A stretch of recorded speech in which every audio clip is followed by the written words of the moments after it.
এভাবে রঘুনাথের চরণতলে বসে মায়া করে কত ভাষাতে ভাষাতে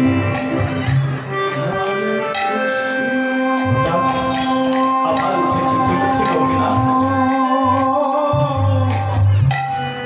তুমি এবার ক্ষমা করবে না? তুমি আমায় ক্ষমা করবে না তাই না? কেন রঘুনাথ?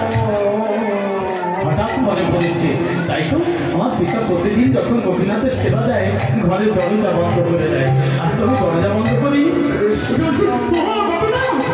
আমার ভুল হয়েছে, ঘরে দরজা বন্ধ করা হয়নি, এই জন্য তুমি সেবা করছো না তাই না? ঠিক আছে দাদা, দাঁড়াও, আমি ঘরে দরজা বন্ধ করে দিয়ে আসি।